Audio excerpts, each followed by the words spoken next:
about last year, last days, and this is the zonal distribution of heat flux is what I've shown you before. Here is how it looks like if you look over the entire ocean surface. Obviously, the where's the stick? Maybe, Eh? maybe over there. Oh yes. The obviously it's not homogeneous in a zonal direction. It depends on different factors. It depends on different mechanisms, and what you can see that there is the positive heat flux, and this is a negative heat flux with this reddish or yellowish colors. So around the equator, you can see that there is a positive heat flux. That means that the ocean receives the heat from the sun, while in the subtropical areas it releases the heat. Obviously, but then there are areas here where it receives the surface heat exchange, net surface heat exchange. So that means the difference between the gained and lost.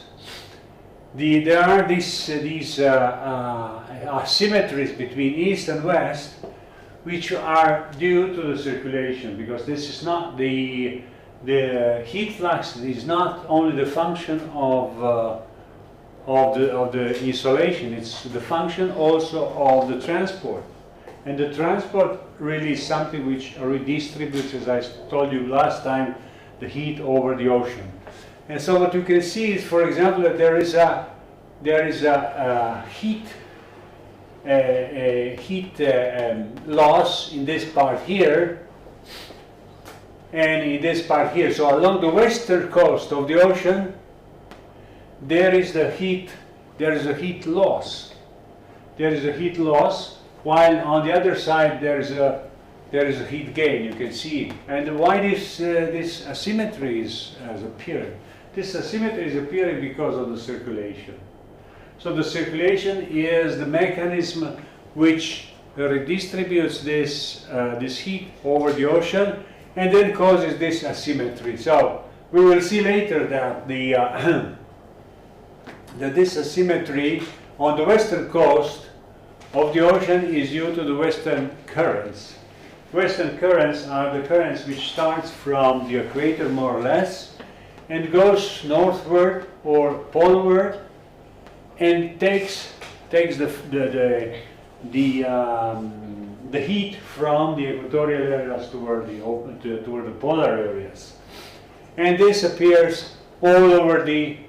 You can see that they are very similar, Pacific as Atlantic or Southern Ocean. They are very similar to each other. So there is this equal distribution of the net heat flux, which is due to the surface current transport. Why is this asymmetry? This asymmetry or western intensification of this current, which flows northward or southward or poleward in generally from the equator, we will see later, and we will try to understand why is this asymmetrical. This asymmetry is due to the fact that we are staying on a rotating Earth. So there is no. If the system were not rotating, there would not be this asymmetry east and west. There would not be western intensification, what we call it in oceanography. So this is how it looks like if you look at two-dimensional distribution of the heat flux with respect what we have seen before.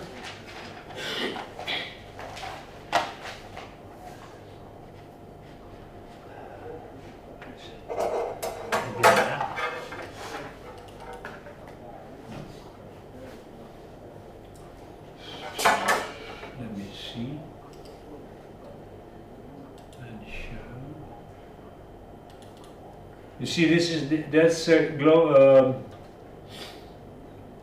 that's the thing what we were looking before. This is the distribution of the heat flux components as a function. Yes. It is closed, yeah. Oh, okay. As a function in a zonal direction, which is, as we can see and we have seen later on, is not perfectly homogeneous along the zonal direction. Now let's see what is the global heat transport. Global heat transport is something which, as I told you, which makes part of this fifth term of the heat content of the heat budget. And so this global heat transport is something which redistributes this heat between equatorial and polar areas. And what you can see, for example, if you look at the total heat transport, you can see that the heat transport into the polar direction is a maximum around the 20 degrees north or south in subequatorial areas, and this is valid and true for both Atlantic and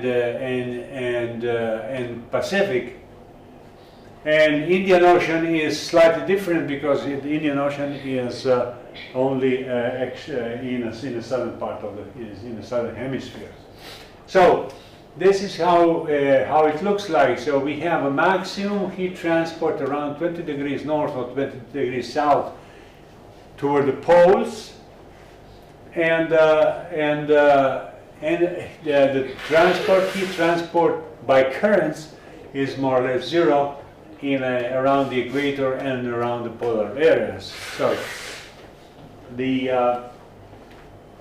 is how the heat transport in each ocean and the total transport sum over all ocean calculated by the residual method using atmospheric heat transport from ICTP and the top of the atmosphere heat fluxes from the Earth radiation budget. So this is how it looks like, and let's go ahead. The amount of heat gained from the ocean is not constant over the years. It changes in function of the solar constant, total solar radiance, and you can see that this changed pretty much from in a long-term time scale, and this is also this is a quantity of heat which reaches the sea surface, and this can be also the function of for example, of you can see due to volcanic forcing. If you have the volcano eruption, then there will be a lot of the influence of the volcanic stuff, like around 1800, or the rest is the mostly solar forcing or solar plus man-made forcing. So we have the heat reaching the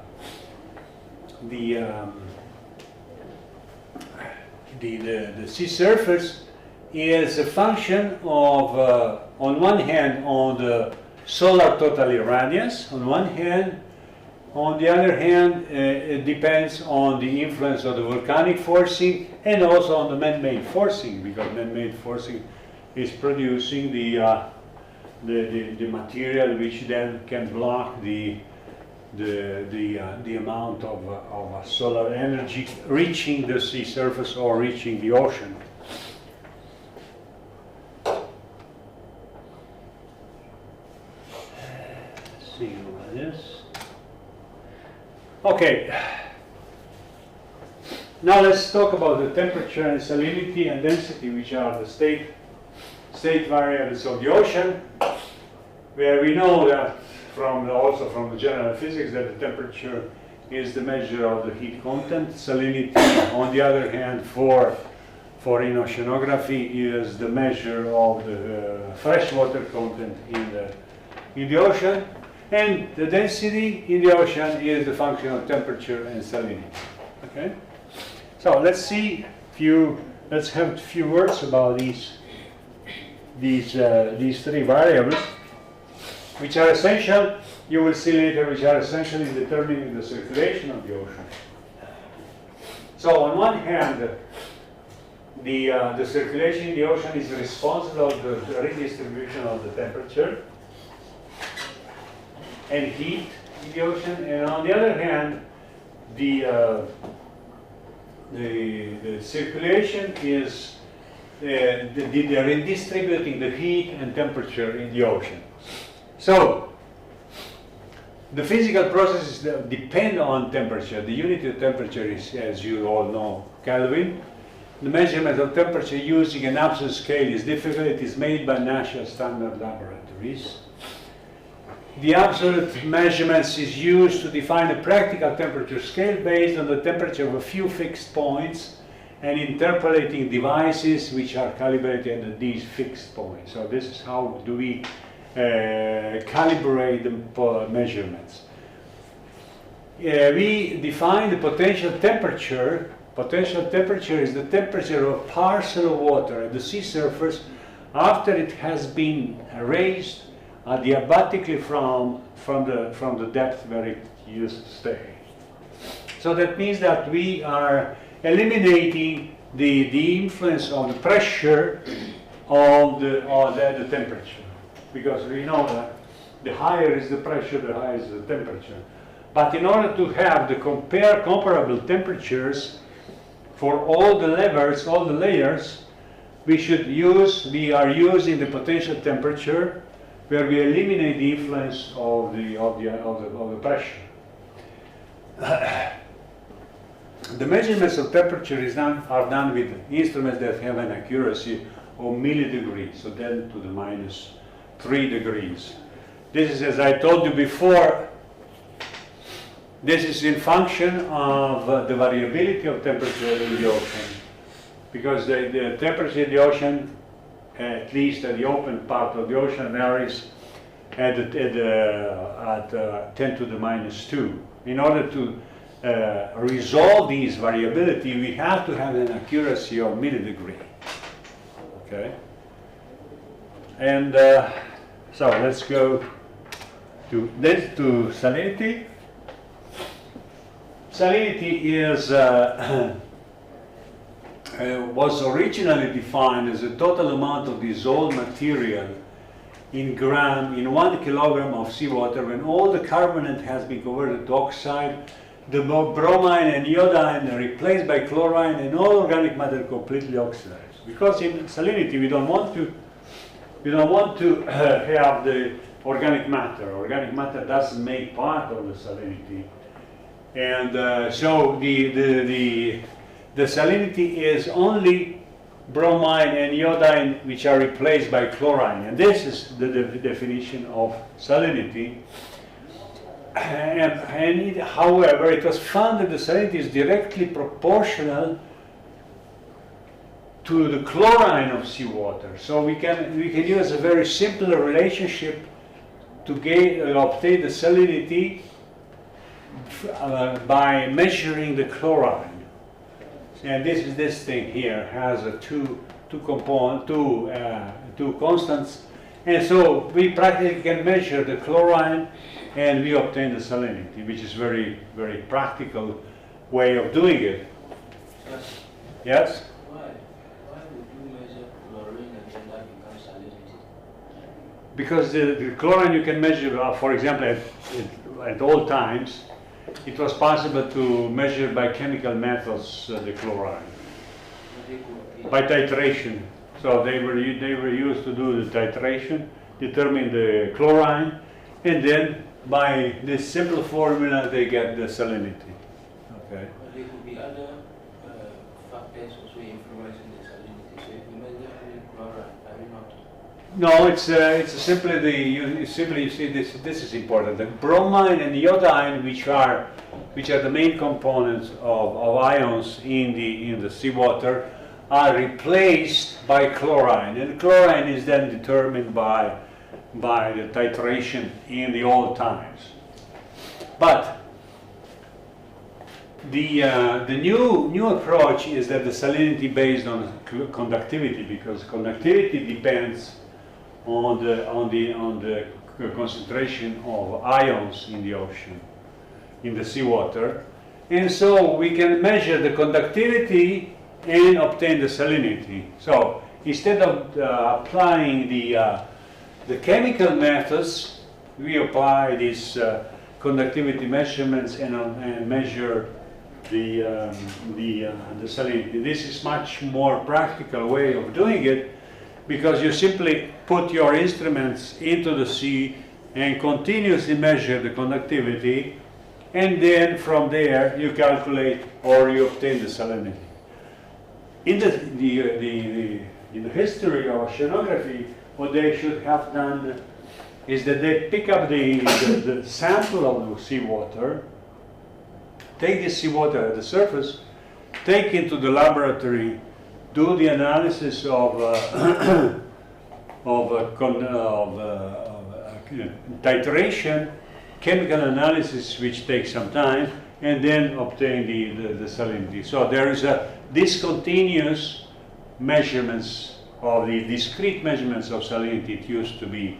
But with salinity based on conductivity, we can use the much higher vertical resolution and do the measurements in continuously. Okay? Question. Yeah. So how is the units of conductivity and salinity related? If we are going to just measure conductivity and give the result to salinity? Here is simply the conductivity is treated as a parameter. It's not that you should look at the dimensions. Mm-hmm. So you pick up the conductivity, multiply the conductivity by a certain number of constants, and you obtain the magnitude which is equivalent to salinity, but not in terms of the dimensions. Okay. Then there is a practical salinity scale which is defined in 1978 based exclusively on the relationship between conductivity and salinity. So what they did simply, they have a certain number of samples of salinity controlled, determine the conductivity, and obtain obtain the relationship between salinity and conductivity. And you can see here the relationship between conductivity and salinity has an accuracy of around 0.003 in salinity. Salinity is expressed in kilogram per kilogram. Okay, so it doesn't have units. Units is 0.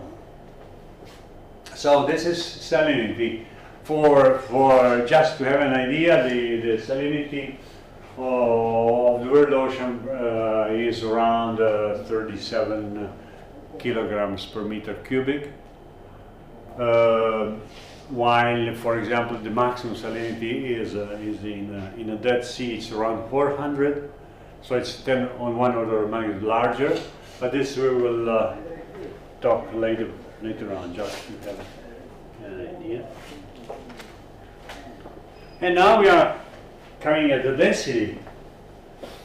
So the density is function of temperature and salinity, because the fresh water has the density of 1 meter cubic per meter cubic, 1 kilogram per meter cubic, 1,000 kilograms per meter cubic.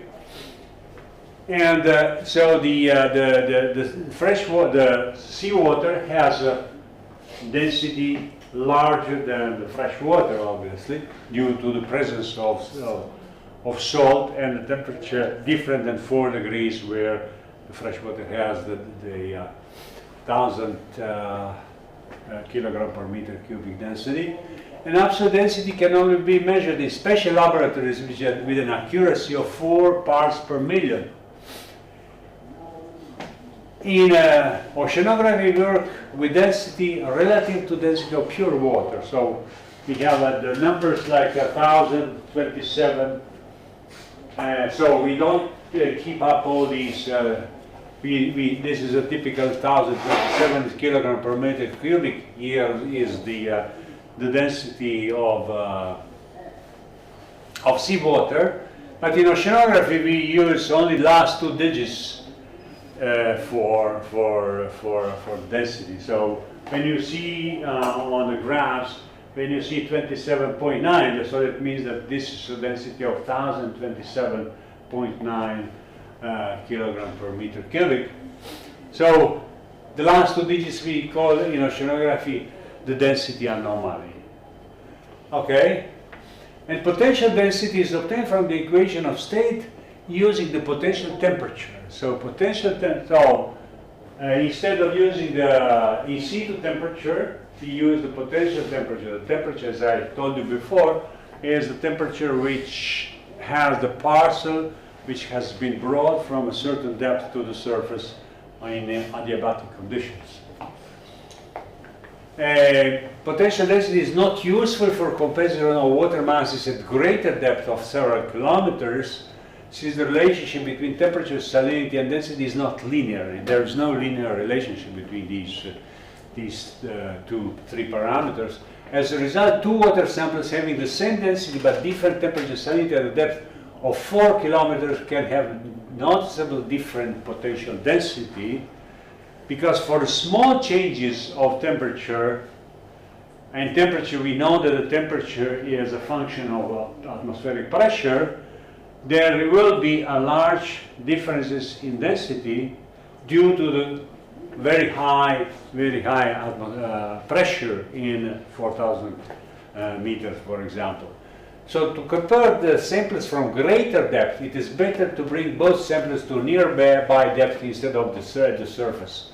So we, for example, bring these samples at 2,000 meter depth and then compare them in order to eliminate this influence of this extra very strong atmospheric pressure. So we use, for example, 4,000 decibel or 4,000 meter depth to compare the density of different particles. This is something which is this is the profiles. So the temperature as a function of depth, and potential temperature is this one is an in situ temperature, and this one is potential temperature, for example.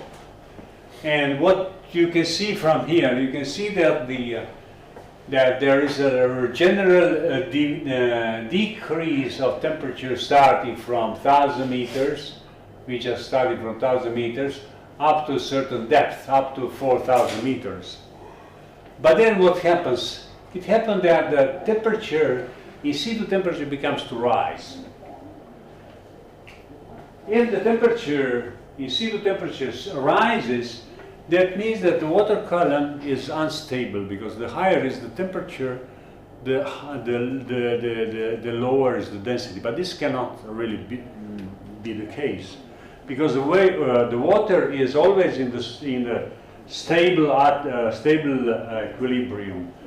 If you go deeper, the deeper you go, the higher density is. So, in order to eliminate this is simply increase of temperature simply due to the strong increase of the atmospheric pressure, and due to the fact that so the temperature increases.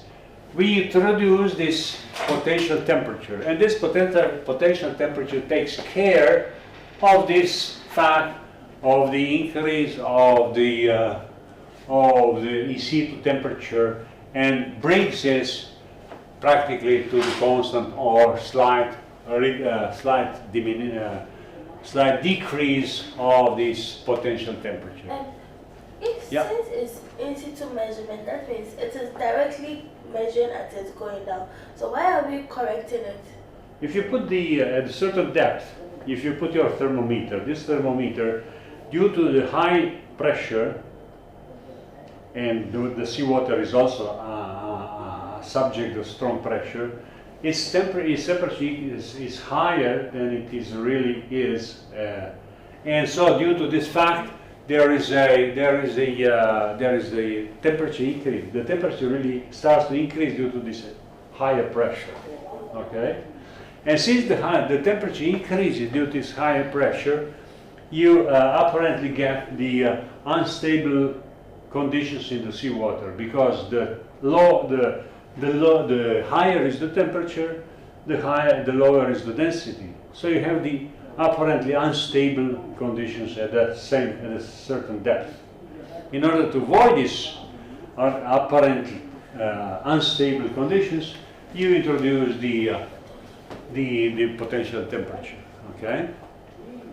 And so this is the potential temperature what we use, and the density. You can see the density, in situ density, up to a certain depth decreases, which is okay as far as the vertical stability of the water column.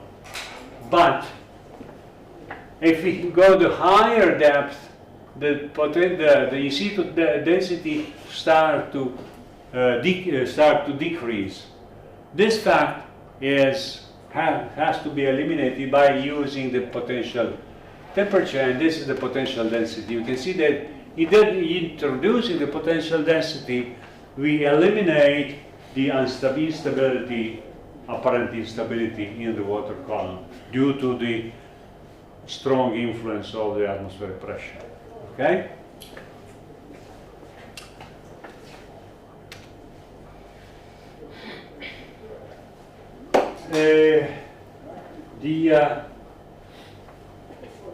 Now we are at the salinity.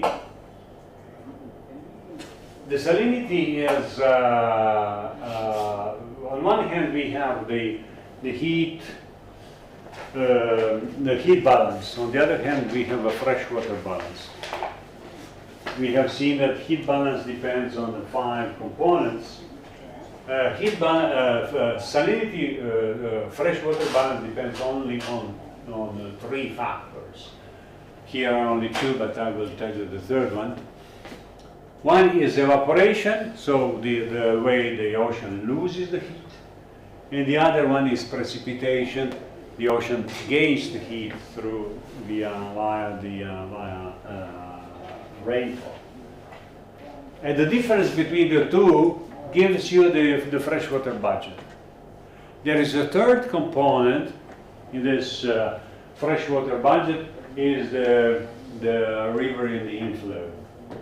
Okay, so the river through the fresh water into the ocean, and ocean gains the fresh water thanks to this river in inflow. So there are these 3 components. Why there is no here river in inflow in this distribution? Because the river in inflow, for fresh water coming from rivers, is mainly concentrated along the border of the ocean, on the shelf of the ocean. Therefore, if you look from the point of view of the open ocean, the influence of the river in inflow is relatively limited. Anyhow, so this is the freshwater balance. And salinity obviously depends on the freshwater balance. The higher is the contribution of the fresh water, the lower is the salinity, or the higher is the contribution of evaporation, the salinity is higher.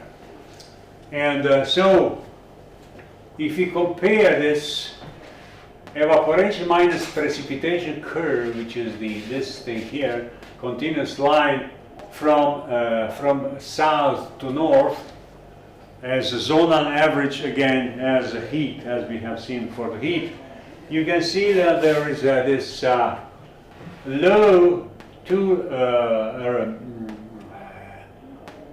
to a minimum, local minimum around mid-latitudes where there's more rain than evaporation.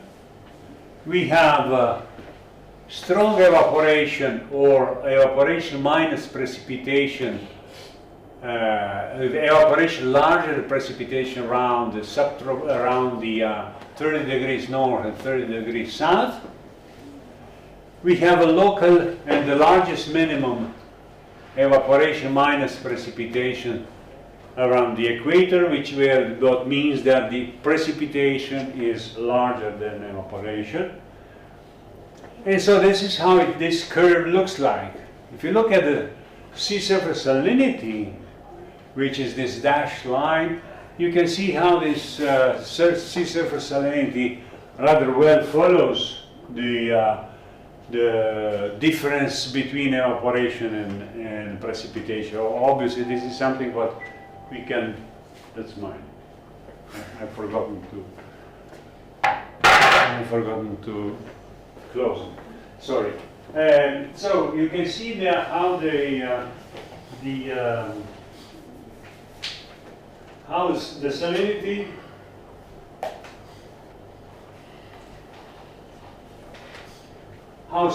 follows rather closely the evaporation minus precipitation curve. As I told you before, this is something what we can expect, because we said that the freshwater balance is something which determines so it's kind of very simple relationship between the two. They are not perfectly aligned. Why they are not perfectly aligned? Because the the sea surface salinity doesn't depend only on evaporation minus precipitation, but depends also on the vertical movements of the seawater. Because if you have the water coming from deeper layers in certain areas, that means that it will bring more salt into the surface than it is simply a function of evaporation minus precipitation. Or if you have the horizontal transport of salt between different parts of the ocean, then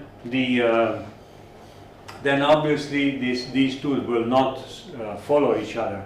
So the differences are really a function of the horizontal and vertical movement of water masses. If you have a strong horizontal or vertical gradients of salinity. And this is how it looks like in a two-dimensional. How is the two-dimensional structures of the evaporation minus precipitation in millimeters per day? So this is evaporation minus precipitation, means that this thing here is bluish areas shows the precipitation larger than evaporation. So there is more rainfall than the losses of fresh water by evaporation. And this is mainly, you can see this corresponds to this minimum at the equator. When you look at it, then you have this maximum of evaporation minus precipitation in the subequatorial areas, and you have the minimum of a secondary minimum of evaporation minus precipitation. So that means the precipitation larger than evaporation in mid-latitude areas. So the maximum here in equatorial areas because of the tropical rain. In mid-latitudes, you meteorologists, you know better than me. You have the mid-latitudes where there are a number of meteorological disturbances which are passing there and contributing to larger precipitation than evaporation. In subtropical areas, evaporation is large, and if you think of of a distribution of what happens on the land. These areas which are associated at the same latitudes as evaporation minus precipitation being positive, these are also desert areas. Desert areas, that means that the land, or you will see later, or the ocean loses more water than gaining. So this is why these are desert areas, so the vegetation is rather poor. And so this is how it looks like. Sorry, Yeah. can you say the reason again for the equatorial region? What is the reason? For the equatorial region? There is a lot of rainfall and vertical convection and a lot of rainfall in tropical areas. But there's also a lot of evaporation. There is also a lot of evaporation, but the difference evaporation minus precipitation is such that the precipitation is overwhelms, which is not true in a subtropical areas. Obviously, there it's kind of obvious that there is very few rainfall, but and here is the evaporation minus precipitation is negative. You can see also there are some zones where it's extremely high precipitation zone. Or what is another thing is that also here, and you can see that the high evaporation is concentrated in the center of the oceans, where there is a lot of water, and it can evaporate rather easily. This local difference is a local reinforcement of precipitation is due to the land relief, to the way how the continent is present now, or the differences between in the temperature between the ocean and the atmosphere. If you have the strong vertical convection, then that means that you have the strong rainfall. And so that's how it looks like.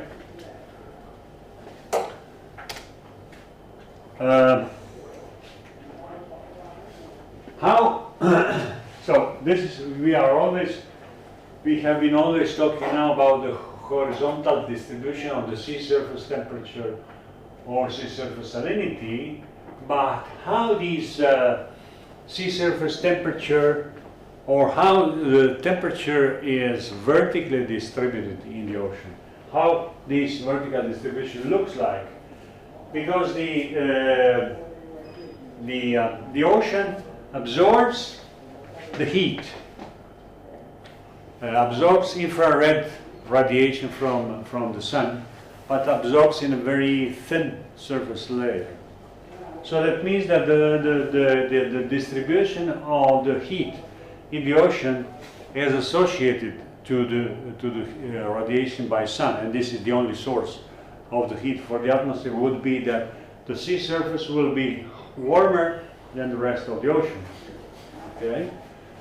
And if you remember, when we were talking about I think we already said that the mean, no, we didn't say that. That the average temperature of the ocean, if you do the average over the entire volume, is like around 4 degrees. Did I tell you that? No, sorry. This was a secret. It's around 4 or 5 degrees. But if you go and swim in the ocean, you will see that it's very nicely to swim. That means the certain temperature in this surface layer when you swim is certainly not 4 degrees or 5. So that means that for some reason and somehow the surface layer is warmer than the rest of the ocean, because of this simple fact that the that the ocean absorbs in the first few centimeters, absorbs almost all infrared energy coming from the sun. So, but then it's not that if you swim in the ocean, you won't be feeling this that your head is in a high temperature and your legs are 4 degrees. No. Why? Because there are other mechanisms which are distributing this heat over the vertical, which is the vertical mixing, or mixing generated by the wind. Therefore, the vertical distribution or the heat coming from the sun reaches much deeper layer than this very few centimeters at the surface. And this is how, for example, the vertical distribution of the temperature in the ocean looks like in different seasons, because you are from Ghana, so that means that you don't have a lot of seasons. You have just one season, 2 seasons. Poor guys. We have 4. We have double. And in different seasons, you have a different distribution of the heat, and a different distribution of temperature. And for example, in countries which are very rich, has 4 seasons. This is how it looks like. For example, if you start with August, which we like the most because we can swim, the vertical distribution of temperature is this way. So there is a surface layer which has a temperature around 20-30 degrees. It depends where you are. And then there is a sudden decrease of temperature around 50 to 100 meters. And then you reach the bottom where the temperature is relatively low. In this very specific case is 18 degrees, because we are still far away from the deep ocean where the mean temperature is 4 degrees or 5. When we go to September, September is known as a period when the wind starts to blow. And the wind starting to blow means that the vertical mixing becomes stronger, and this and then so you have a surface mixed layer, what we call this surface mixed layer, and then you have the strong vertical gradient, and then again the deeper layer where practically the temperature, you can see that the temperature over the entire year, it is below 150 to around 200 meters, doesn't change with seasons. So there is no seasons below a certain depth. Further you go toward the winter, or autumn and winter, the more you have the deeper surface mixed layer. And then you, for example, this November, you can see that the surface temperature is almost constant, up to almost 100 meters. Then again, the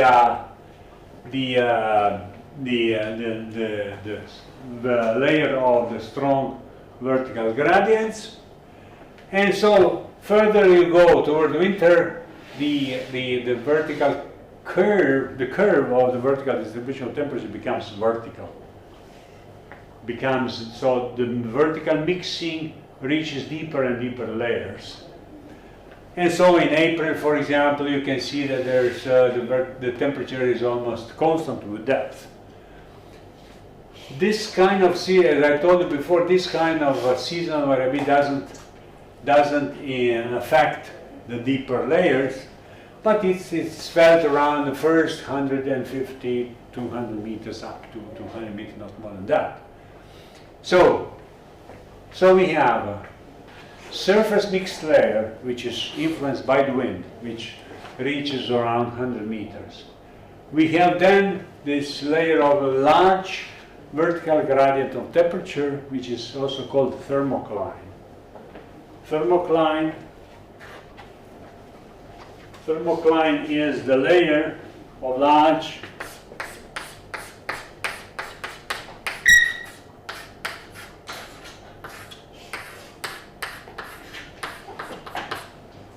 of large vertical gradients of temperature.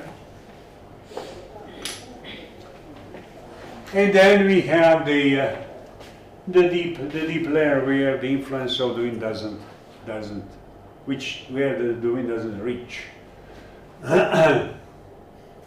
So this is how this looks like as a function of time or time depth diagram. So the sugar line, does it matter whether it is a negative gradient or positive gradient? The thermocline is always negative gradient, so with increase of depth, with increasing of the depth, because the temperature with depth has to decrease unless there is a salinity which compensates for this temperature decrease, because the vertically always the water column has to be stable. If we increase the temperature, then we have to, that means that we increase the density. If we decrease, if we decrease the temperature, we are increasing the density. But if we have the decrease, the increase of temperature, that means that would be the decrease of density. So if we have the decrease of temperature with depth, that would mean that we would have the decrease of density with depth, and this means the water column unstable. So unless we have the salinity which enters into the play, we always have to have this negative gradient, temperature gradient. Sir? Yeah. So for this case, did we use the potential temperature or the... No, here in this case, since we are talking about the depth of around 200 meters, we don't use the potential temperature. No. Up to 1,000 meters, Then we use the potential. we use the in situ temperature. Okay. So, what is this? Oh, here is the sea surface temperature climatology, and you can see that the sea surface temperature really reflects the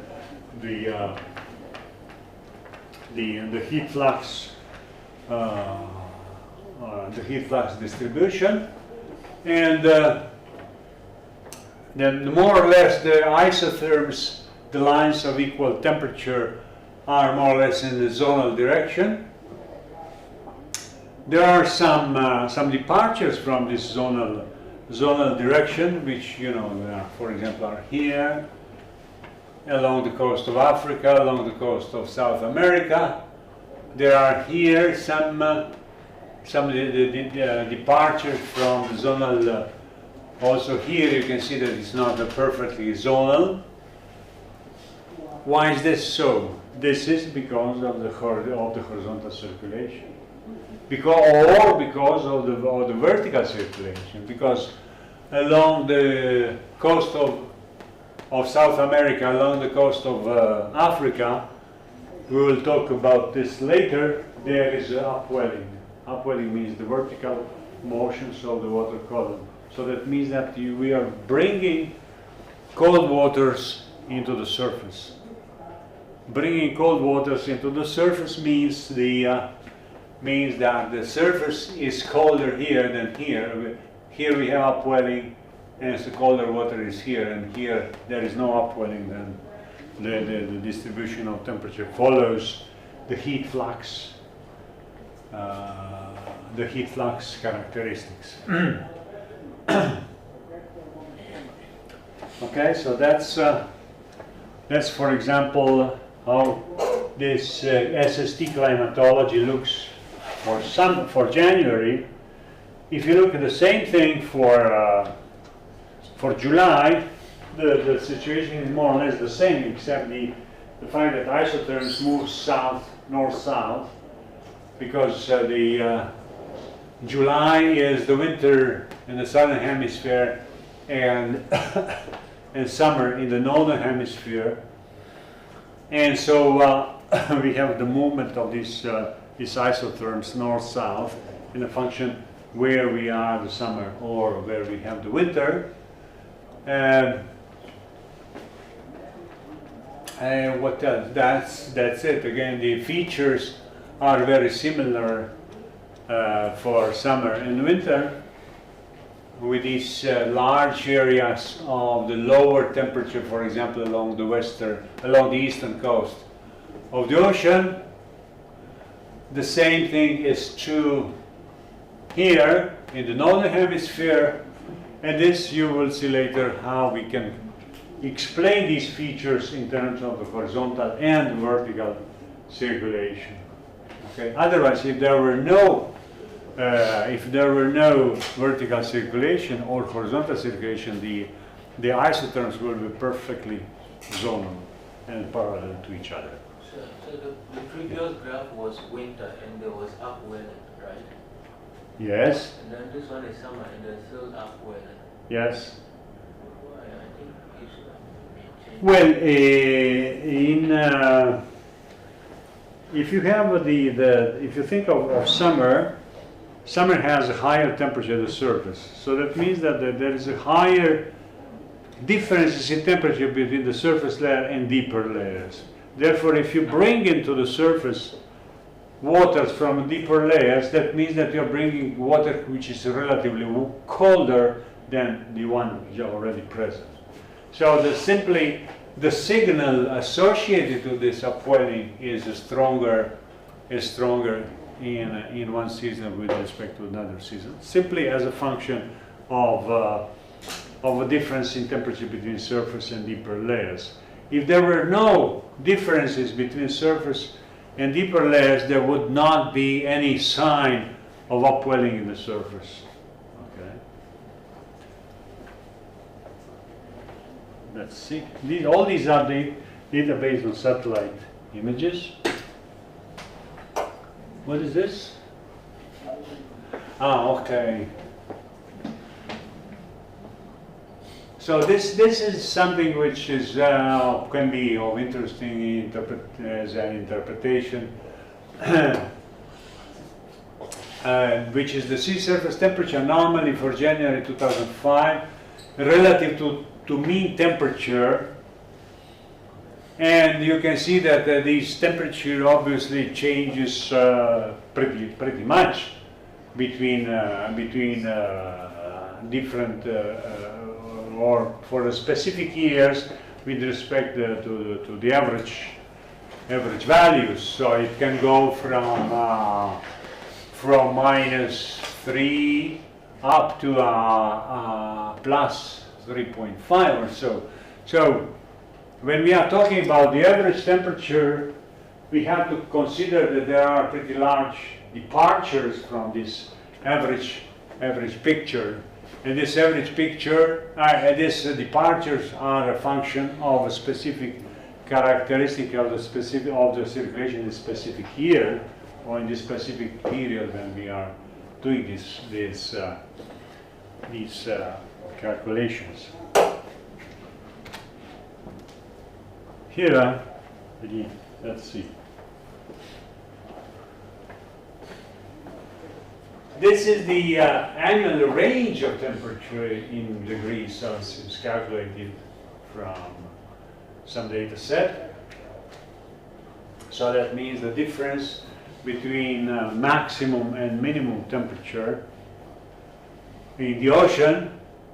And there are some interesting features that you can see from here is that the minimum range is around the equator, so there is no differences between the summer and winter as far as the circulation, as far as the annual range of sea surface temperature. Annual range of sea surface temperature, on the other hand, are maximum here in this area. You can see here, in this area, mid-latitudes, which are, again, shows this asymmetry, east-west asymmetry. This east-west asymmetry, we will be talking about it later. And and this is associated to this to the circulation, northward circulation, which is happening along the western coast of the ocean. And you can see that this annual range exceeds 8 degrees Celsius over the in between maximum minimum differences. Oh, here it is. Finally, I tell you a secret. No, this is not a secret. Mean sea surface salinity is contour interval is 0.25. You can see there the areas where there is a higher evaporation. There is the higher salinity. Especially these features are very well seen in the Atlantic, and in the Pacific also is present that feature, but less than in the Pacific, than in the Atlantic. There are some semi-enclosed seas, some Mediterranean seas, which has a rather high sea surface salinity, which is, for example, this Mediterranean. We are here now. You are here, and me too.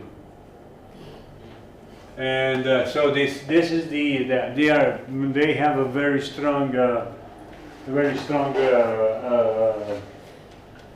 sea surface salinity, very high sea surface salinity, because evaporation minus precipitation in the Mediterranean, where we are now, is rather strongly positive. This is true also, for example, for the Red Sea or for these two areas here, and also for these semi-enclosed seas, where this evaporation minus precipitation is larger. The salinity, yeah. What is the reason again? Huh? The reason. What is the reason why those areas have higher salinity than the equator? In the Mediterranean, I think.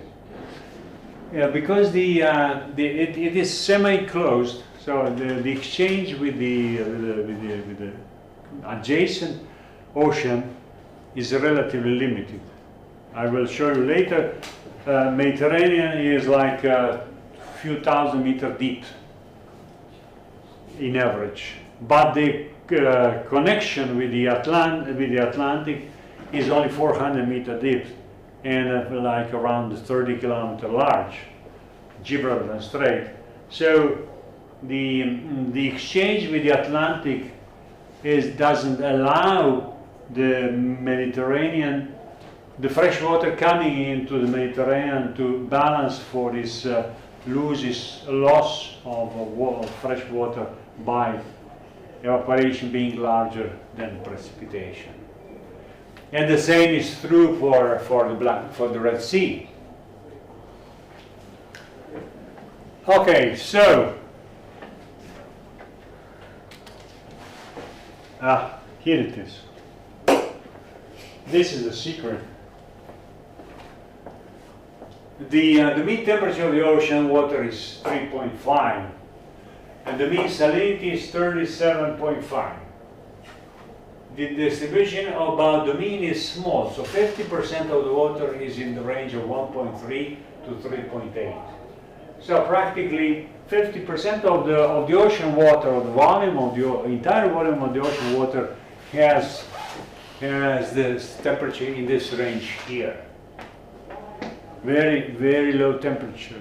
One wouldn't expect that, because we are always in contact with the sea surface, which is rather nicely warm. And the salinity, you can see that the salinity changes between 34.6 and 34.8. This is why we do have to have the high precision of the measurements, high accuracy of the measurements of both temperature and salinity, because the difference between different water masses is very small. or between different parts of the ocean. So this is why we have to have a high accuracy of our instruments in order to really follow what is happening in the ocean.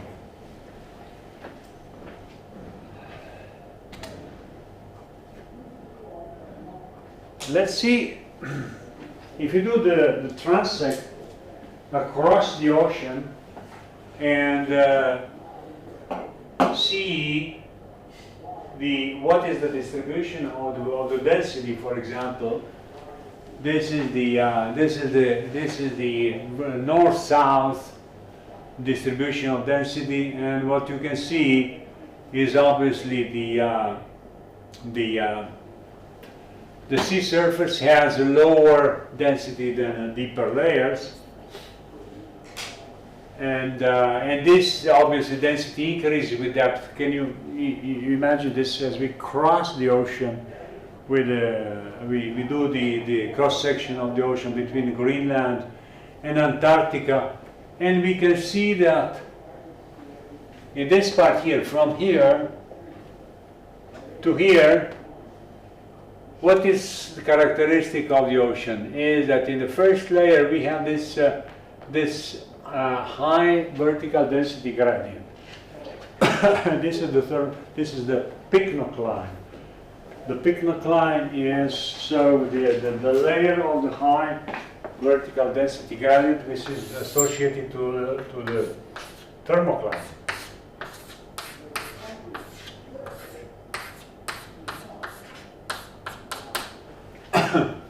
Then, what we have another layer here, secondary high density gradient layer, which is what we call it permanent thermocline. So we have two types of thermocline. One is seasonal and the other one is permanent. Seasonal appears only when there is a higher sea surface isolation, a higher gain of heat than loss of heat. Permanent thermocline is something which is generally present in the ocean all the time, and it's present all over the ocean from around 60 degrees north to 60 degrees south, or 45, 50, and it is around 1,000 meters deep. So you have a surface mix layer, then you have a permanent thermocline, or in a summer season you have a seasonal thermocline, and then below that is the permanent thermocline. Why don't we have these thermocline in the polar areas? We don't have this thermocline in polar areas, neither seasonal nor permanent. Why? Because what is happening really in polar areas? In polar areas, the ocean loses heat, loses more heat than it gains from the ocean, from the sun. So the temperature, the sea surface temperature is rather low.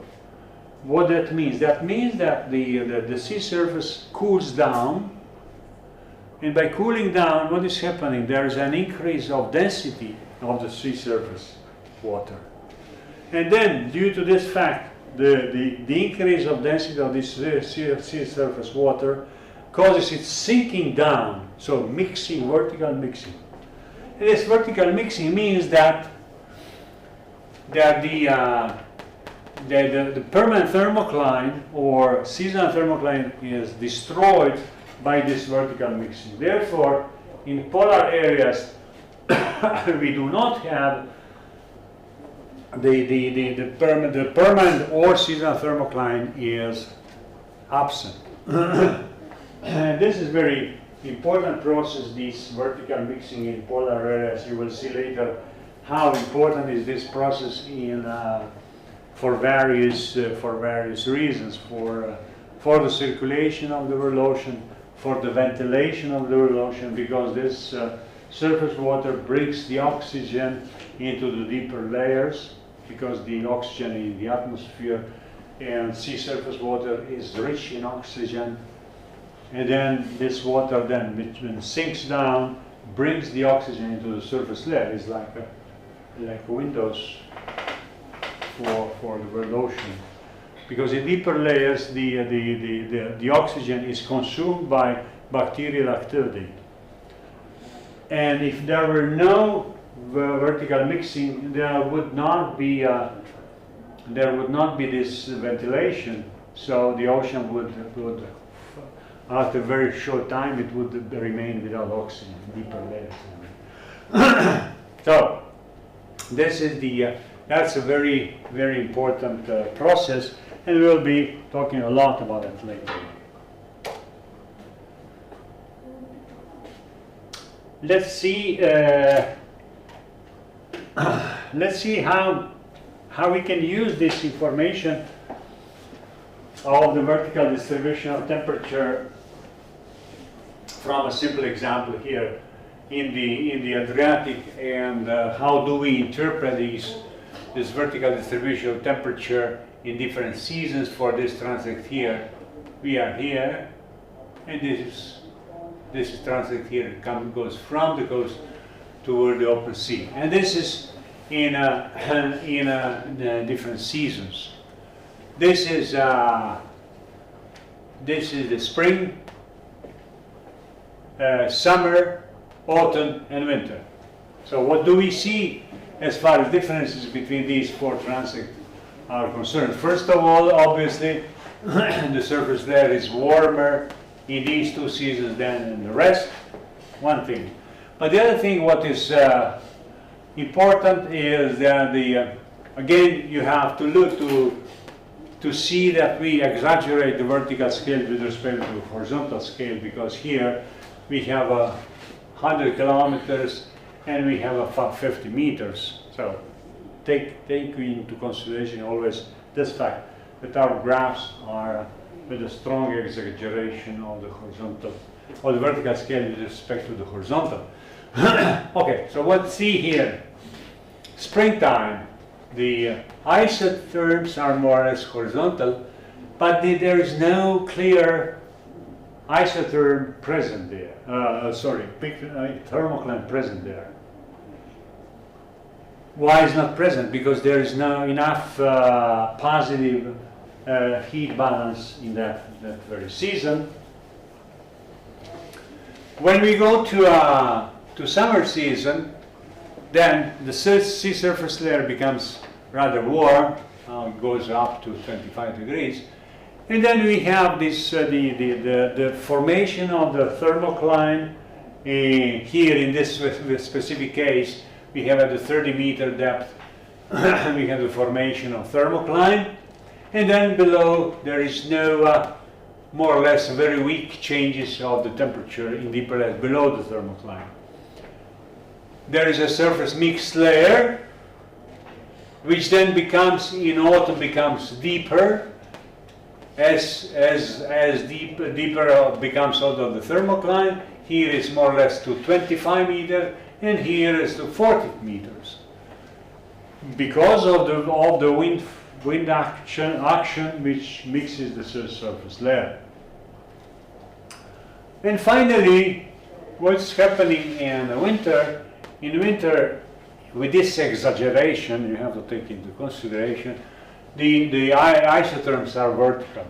They are really not vertical, because if we don't do this exaggeration, they wouldn't be also in the first approximation almost horizontal. But with this exaggeration, you can see very nicely how they are vertical, and so that means that the thermocline has been destroyed from surface to the bottom by this vertical mixing, and then there is a difference in density in temperature, not anymore between surface and bottom, but between the coastal area and open sea area, where the open sea area becomes warmer than the coastal area because of the processes what I will be talking to later on.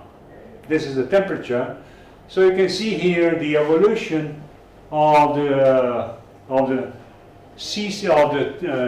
temperature field as a function of a season in a specific conditions of the mid-latitude area, because we are here in the mid-latitude area where we, as I told you before, we have 4 seasons, and these are the 4 seasons, how they look like in the ocean. How is the salinity? The salinity doesn't depend on the heat content, but the vertical distribution of salinity can depend on the vertical mixing.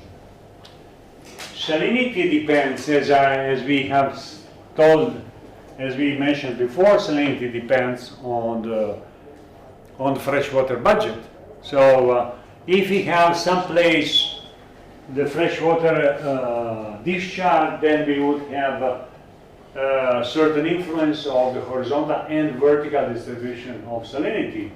Therefore, in order to understand these vertical transects, we have to see what are the reasons, what are the oceanographic features in the area. And what are the oceanographic features area? You don't know, but I may reveal you the secret. Here is the river discharge, here a river Po, which through the water here, and this water goes along the coast going southward. As I told you before, this fresh water coming from a river in discharge is not spreading all over the ocean, but it keeps flowing along the coast. Therefore, what we can expect is that this fresh water or low salinity water should flow along the coast southward. Okay? Yeah? The water is trapped along the coast. Is it not against the principle of conservation? Or what? Conservation. No, this is due to the fact that due to the rotation of the Earth. So the Coriolis force, which we will be talking about that later, forces this water to turn right. Once exit into the ocean, turns right, and then is trapped along the coast and flows in this specific case southward, leaving the coast to its right. Okay. In the northern hemisphere, we'll see that in the southern hemisphere it's upwards. So what we should expect is that along the coast we should have the lower salinity water. And indeed, along the coast we do have the lower salinity water in all seasons. See? Because the salinity in this water which flows southward along the coast, this salinity depends on the amount of water which the water puts into the sea. The higher is the water volume which is coming from the river, the lower is the salinity. But anyhow, the features is the same. You can see that there is like a few tens of kilometers, few 3, 4, 10, 30, 40 kilometers from the coast. There is the freshwater layer which flows southward, and in the coastal area it goes up to the up to the bottom. This is present practically in all seasons. As far as the vertical stratification, vertical distribution of the density due to the temperature and the presence of the thermocline, because the temperature is that responsible for the vertical density distribution, you can see that this fresh water stays in the surface layer in summer and spreads toward the open sea, because it sits on this thermocline, and there is no, and can spread to a large area, not only being kept trapped in the surface layer, in the coastal area. And there is also the size of the layer of the strong vertical gradient of salinity, which we call halocline. So the analogous to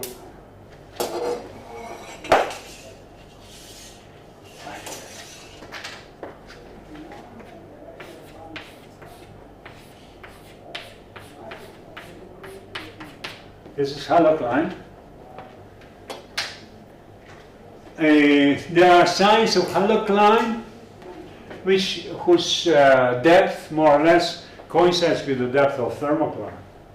Okay? Because the thermocline and pycnocline prevents the vertical mixing. And so there's this fresh water present in the system as water. If you go to autumn, then this, you can see that there is a deepening of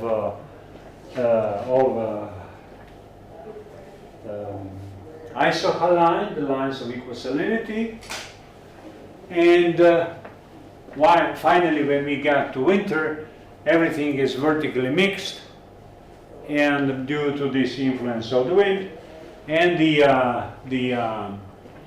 freshwater plume remains limited into the thin coastal area, in the thin coastal layer where the freshwater flows southward. Okay, so this is this is how we can, doing the oceanographic measurements, how we can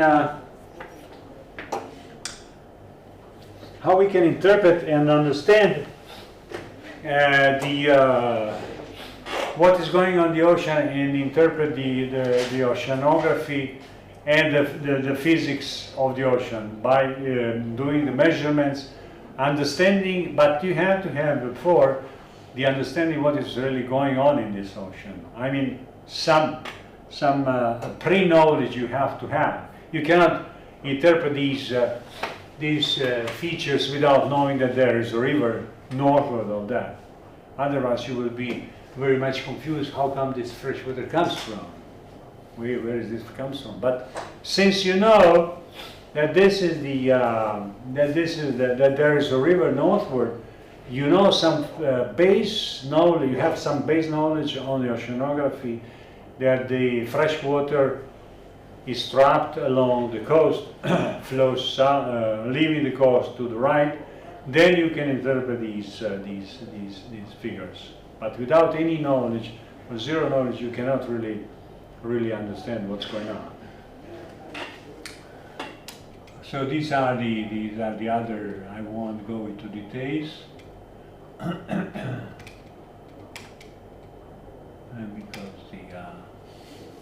these are for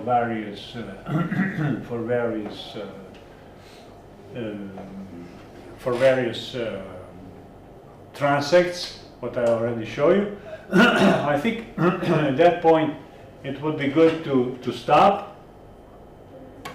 and I would ask you, do you have any question, or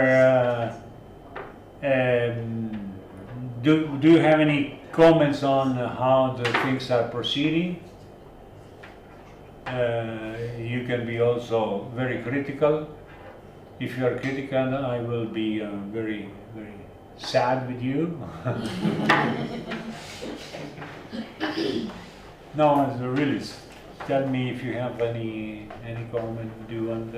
We have still time to improve, to change, to concentrate more or something else, or no question, no comments. Good. That's very good. Good. Okay, so you gain 10 minutes, and we see you the day after tomorrow. Okay?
What do you have now?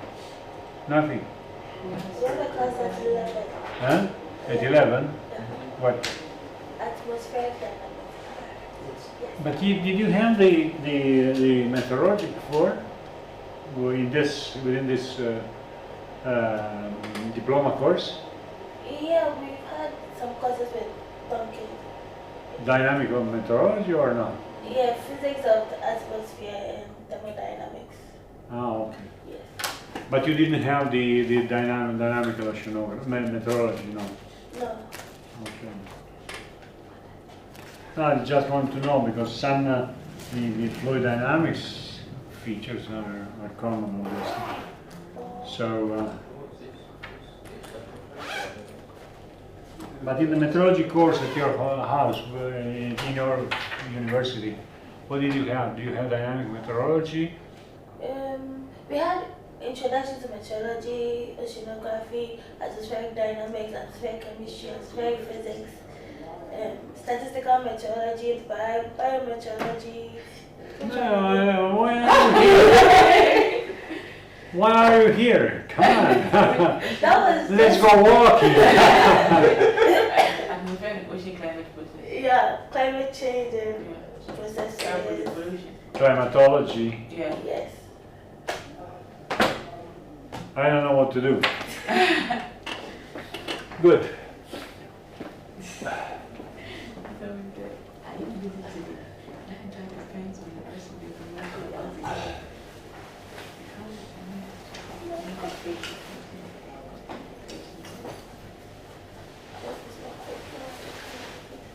Yeah.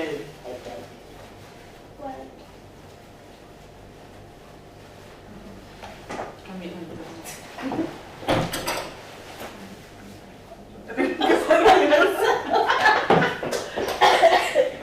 you are serious.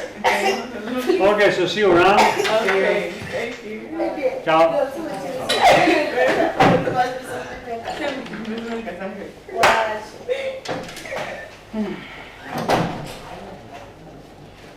Oh. Hi. Hello, hello, hello, hello.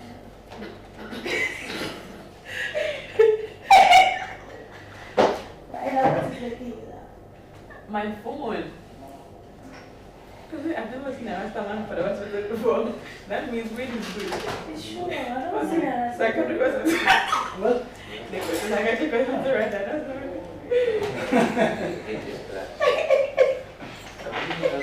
You. My brother photo shoot is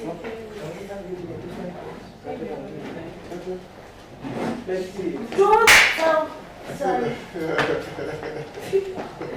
Don't tell me you forgot it. Oh, just come and take the pictures then. my catcher already done it. Oh, so why am I in the middle of this? Well, okay. I don't know. Both of you, why am I in the middle of this? That's it. Please, I beg, my good phone is in the best.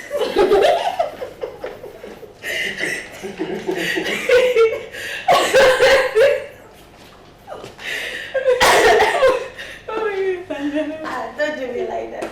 Don't do me like that. I see girls. I miss you girls. I miss your group one. My phone is not home. Which group?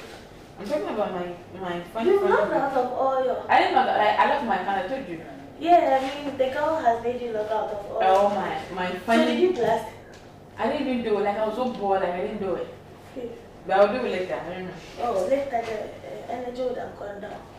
Okay. I don't have much energy. So, baby girl. Hey, sexy on the highest level. Since I Yes, he have went to Diploma course.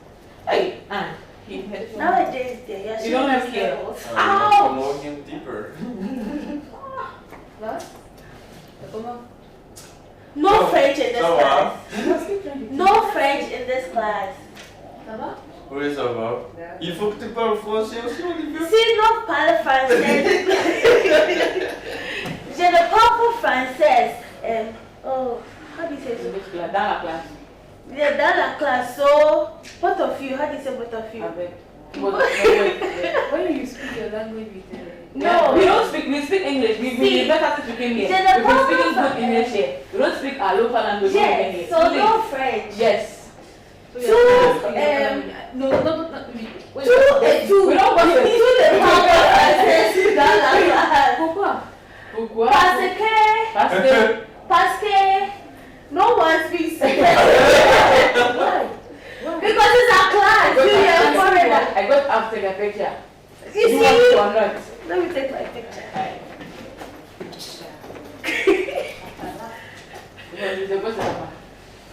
EJ. Our couple. There is let's see where yeah. Bro! Ah! Tissue is there. Is that so? Nah, it's not gone. Bye. Ah. There's a bin there. Oh. This God. one, because I'm not changing mine. Then let's go to the back. What? I've sat there. So right now, what should I do with the I'm not bed? sure. Make sure you put outside behind you. Oh my God. Okay, stand up. Today's Monday. Like I'm trying to be nice on a Monday. That's all. After today, I'm not a nice person. Okay, I've gotten another space. Golden Coco. My God. Mr. Tom, let's take a picture. Nah, I'm not taking any picture. I'm not in a good mood. You are smiling. What else? What do you do? Doesn't mean you're not going to get there. It's pretending you're fine. So don't ask you, what is wrong with you? What is wrong with you? Are you ready? Yes. Yeah. Put it. Using it.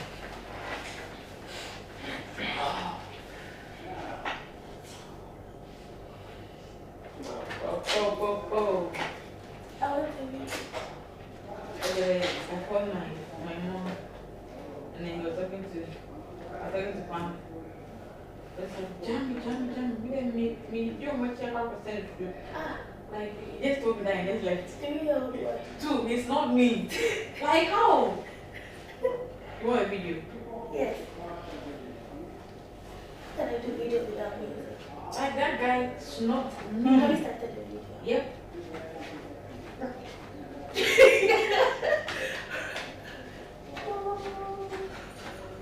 Okay, do I'm gonna video. take a picture. Now, you see how we're going to get a picture. You know I can just take your phone and send it right? You know, I can change my password. I can shake your hand. Yeah. It's that kind of thing. Oh my God,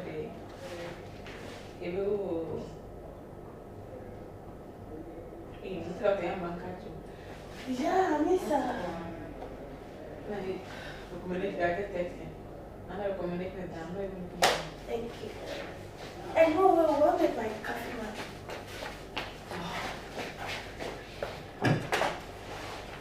So, like, you are drinking and taking a picture or whatever? Yes.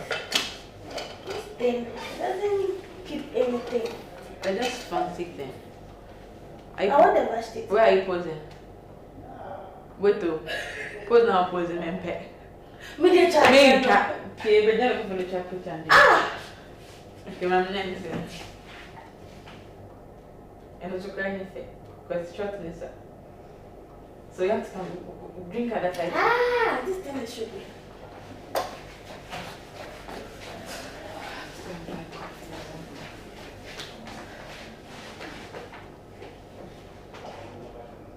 See, we're now trying to faster. What I'm going to say is you flaunt your phone on social media. You don't have sense. Oh, then I don't have sense because I've always been flaunting my phone on social media. Oh, really? Is that? I maybe to the context. You know, Ghana journalists and content. You just take you blend. They take the content they want. Either. Then I don't have sense because I Make always sure no post one my making a lash or you blend.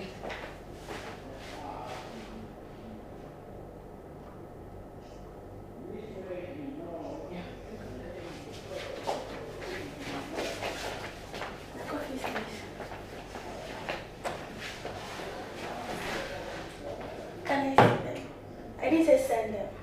But I know you send them to yourself. Oh, okay. You know my password.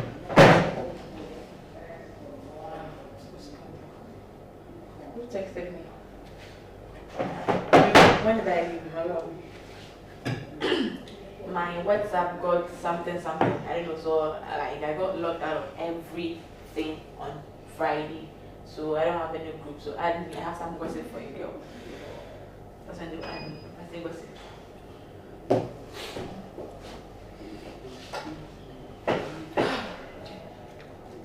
And came looking for you. Has she found you? Did she find you? Because he was also dealing with someone else. So I left. Wow! Life is good. Oh, Like, I will go to go. Mamma mia. Did you even do the video? Have you checked on my phone? Have you gone to videos?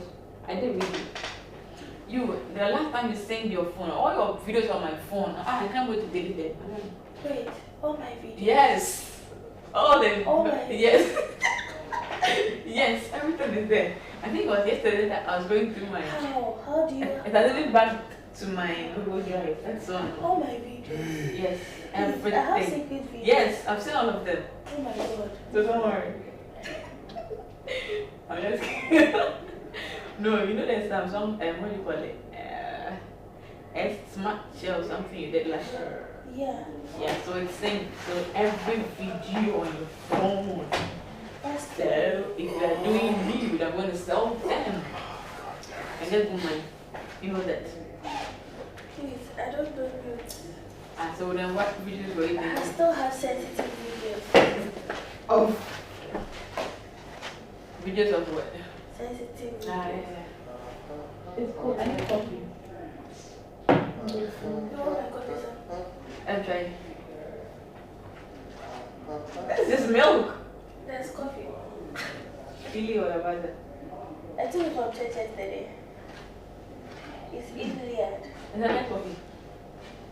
It is milk. coffee. I'm going to buy coffee now. It's been a while since I took coffee.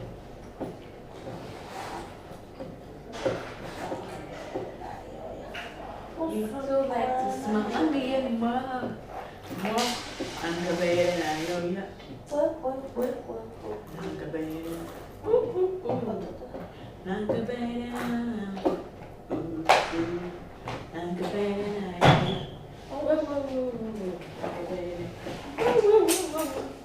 And the bed.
I wish there was a key. Someone called you. Who? What's in that? What's in that? My baby, my baby. Who is that? I didn't check. Oh, that's Good morning. Oh, the way Miss was Kate. Hi, I knew she would come in. What's in She has called me. This girl, they come answer.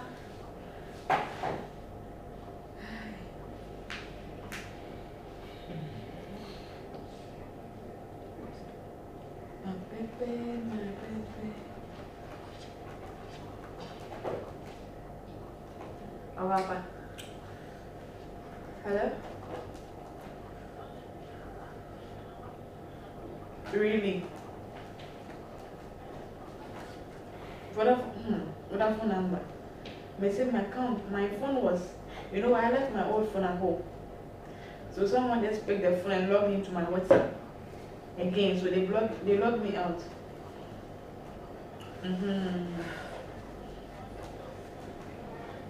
Really? So that was the only trouble. So I lost everything when I got my account back.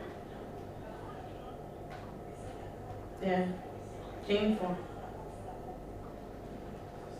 Oh, okay, so she actually logged in with a new number.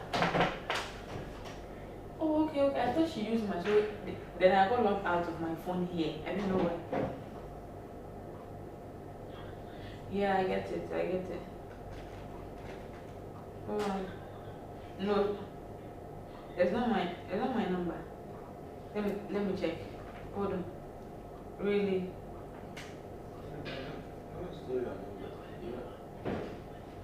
No, it's not my number. Let me check the number. Or maybe, no wonder I got logged out. Oh, okay, I see. I should have changed the WhatsApp. Interesting. Now, also, what do you go on? Like, me the Hanum say, and I know say I do not out of WhatsApp. That was what I knew. My old phone is with them at home. So the person, I don't know what happened. Someone in the house logged in, like trying to log into WhatsApp. I don't know whether she did change number. The SIM is still there.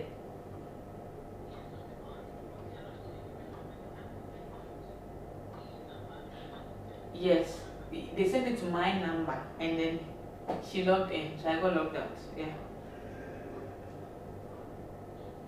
Yeah.